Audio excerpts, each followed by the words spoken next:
Dark World presents Comic Buzz, a motion comic. Written by yours truly. Let's dive in. Remember Billy? Yes, we're talking about her again. I suggest you take a trip down memory lane if you don't remember. But yes, we need to talk about Billy.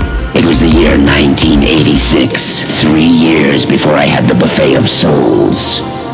And all you can eat, you see. Let's not get sidetracked here. So Billy was just an average girl, riding bikes, shooting BB guns, and killing squirrels in the backyard of a suburb in New Orleans. Terrytown to be exact. Billy's mom had made ham and cheese sandwiches with butter, just the way she liked it. Coming inside from playing with the rascals across the street, Pat Dixon was on the news, blaring in the background. Just a normal dog day of summer. Billy went to her room, turned on the radio, and jumped on the bed to read her favorite comic book.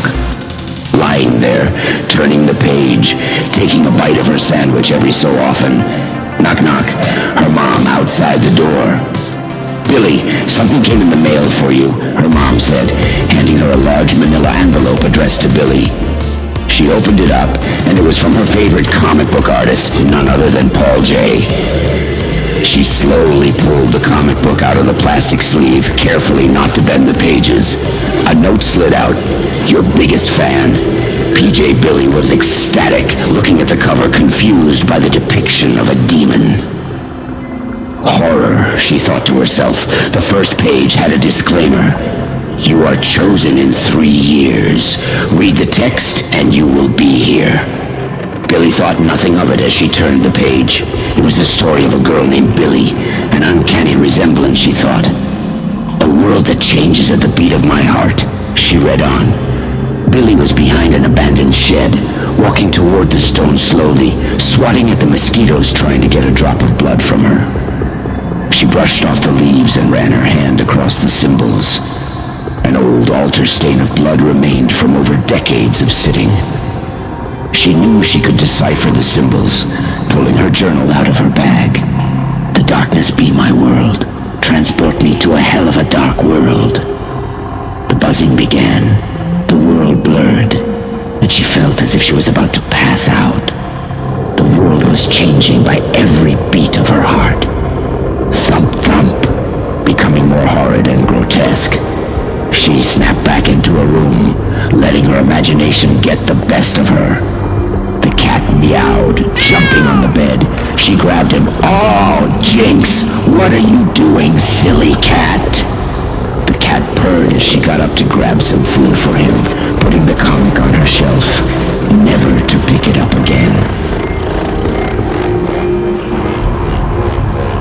"Ah, my Jinx, you are a lovely feline, aren't you?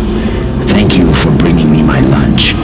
As for Billy, well, the comic remained unfinished, the rest of the pages empty.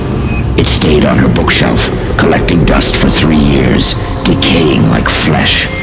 And as you well know, it's a hell of a dark world that changes like the beating of a heart. But like all good things, they must stop. There are no happy endings in my world of darkness. I'm just the beast, pulling the thread, unraveling this reality. So do me a favor for Jinx and me, and become a subscriber. It's all of you who feed me, so let's keep trucking along and press that like and notification bell while you're at it. It's a hell of a dark world, and there are more stories to be told. 3 years later.